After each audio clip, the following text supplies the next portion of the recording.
You're listening to the Field Report for February 26, 2017.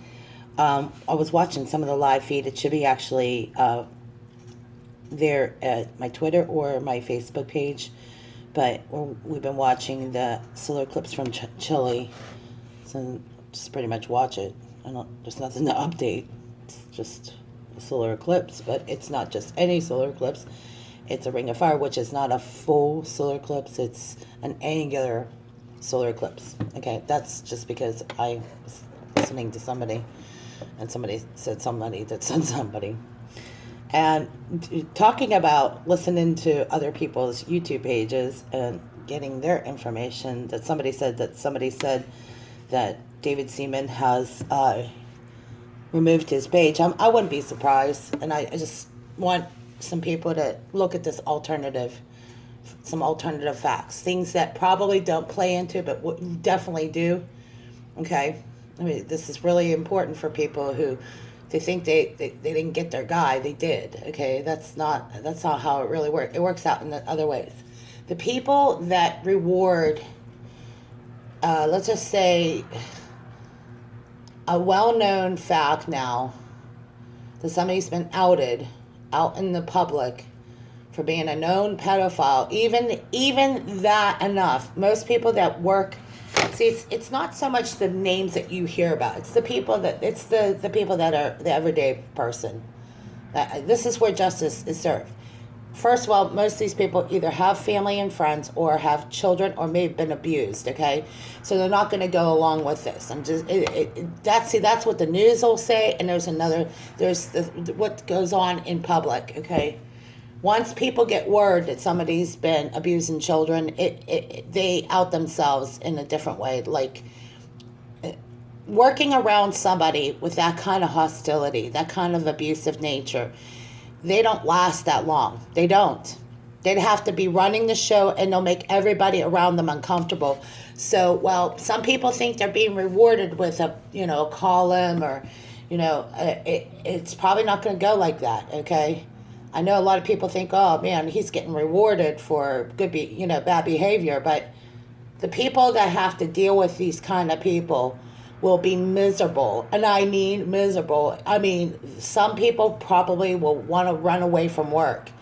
Think about workplace violence. You want to know how workplace violence really works? That you have to be around people that no one else wants to be around, but you have to work with them. So you don't know their story. You don't know what they're really like, okay? You just know they're miserable to work with, and then one day they snap off on somebody, That's why I think it's important to talk about this, because there is possibilities here that no one seems to be discussing, okay, regarding the child trafficking cases. Now that it's in the hands of the people, the authorities, you really don't have to worry about it. We could talk about other things regarding it, but the initial stories and the stuff that's out there, the idea that any one of these people did this and they got caught doing it, and they're just not smart criminals, okay? You ever see the page about the dumb criminals that get caught? The worst part of this is that eventually everyone that commits these kind of crimes, eventually something ends up happening where they don't want nothing to do with them. Anyone on both sides of this issue is not going to want to deal with a habitual molester, abuser, murderer. Eventually they all go down in that sinking ship of theirs. And it might be a slow, long process. For some of us, it might be agonizing, but I have gotten through this realizing it's not the initial justice. I mean, it would be really nice that the courts would argue these cases, but sometimes they just let these. What I'm saying is, I'm not surprised that NYPD left it up to the public to figure it out, because actually, first of all, there's a lot of good things that can be accomplished by the public investigating stuff like this. I mean, there's a lot of benefits. First of all, you can see the good. You can separate the. I mean, you don't want me to say a bad word, so I'm not going to say it, but you can separate the whatever, and then from the decent common person with common sense and sensibility and practicality, and with the exception of those people that might, fall in the middle. They don't know where they stand. It's not very hard. That some of us have a really strong position when it comes to abusing kids. That's a ugly, ugly topic. It's ugly for every reason in the world. Everything about it's ugly. And everything about, and a lot of people have to live with the abuse scars. And that's even the worst part of it, is that the victims have to live with this, okay? So you could do a lot of good helping talk about it in the context that it's, just be careful how you talk about it, because first of all, there are a lot of problems with how we discuss things. But I want to talk about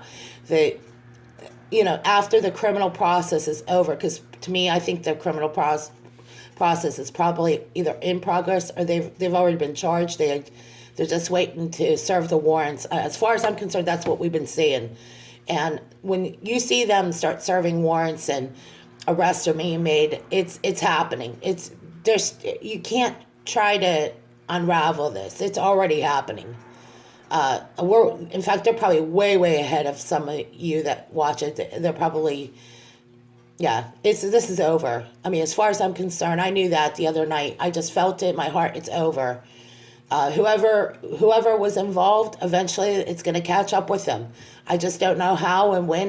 We don't know when it will happen, but it's happening. They have those warrants. I don't doubt it. That's why I think even the good, decent journalists that were outspoken about it, they don't need to do anything, because they don't need to put themselves in any more harm or risk. But for those people that are going to reward bad behavior, it's gonna hurt them more than it's going to hurt anyone else, because they're the ones that are going to have to work with these types of people. And I'm going to tell you, they're going to have it'll be misery for them every day. The people in the media that condone this, they're going to live with a lot of other things. If they go along with this, they'll have their own. They're going to have to look themselves in the eye, and they're going to have to wake up every morning and face this. And they're going to have to, everyone has their moment of clarity. That's one thing. The only thing that we had to go through is overcome our fears for the obvious reasons, because of the level of danger that these children endured, or even the survivors. Like that, to me, that means something, because we lived through something with these victims, okay? And that means something to the person, because it takes a lot of courage for those people to confront this that never been through anything like this, and then go through this with the victims. So I consider all of you in a very unique position. And as we walk through some of this, I would love to see that some of this goes to trial someday, but I don't see that. That's not always how justice works out. Sometimes it happens in the other ways that, only God knows. I have to trust that.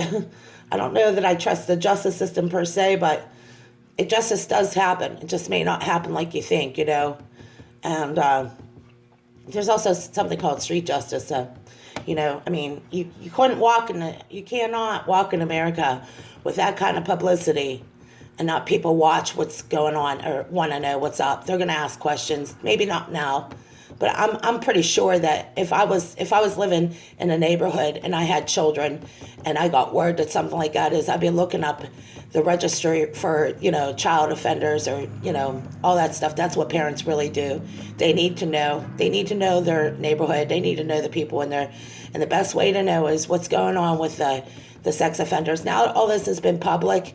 I think what is going to happen is neighborhood watch programs are going to have to step it up, because there's only so much you can do on the internet. The rest is what you do out there, and how you get awareness, and how you protest it, and you protest your courts, and you protest what's going on in your school districts, and find out where they stand on this. Because there's just way too much attacks and assaults on children, and it's a community thing now. It's how you go out and make it awareness, and get in your public square, get in the public, start putting up signs, advocate for these kids, advocate for the families, because how you're going to make a difference is when those families and those children come up to you and you're protesting in their behalf. Then you're going to really find out what's really been going on, and it's not what you find out on the internet. It's what you find out on the street. I just want to thank all of you for your courage. I have a lot of respect for all of you who have a better handle on this today than most of us could not have endured what we endured. But I think a lot of you're going to walk away having a better insight than anyone about stuff like this. But I highly suggest going phase two. Phase two is getting your awareness out there, getting people engaged, talk about it, get people to the point where we don't have to like hide in. This should never ever be a topic that we just hide away easily. We got to get people to react and respond, and the best way to do that is get on Main Street, have a line of people where you could hold up signs. Every day should be awareness. Every day, whether it be domestic violence, whether it be child abuse, whether it be any of these things, whether it goes on your school, whether it goes on in your because these people will out themselves. I promise you.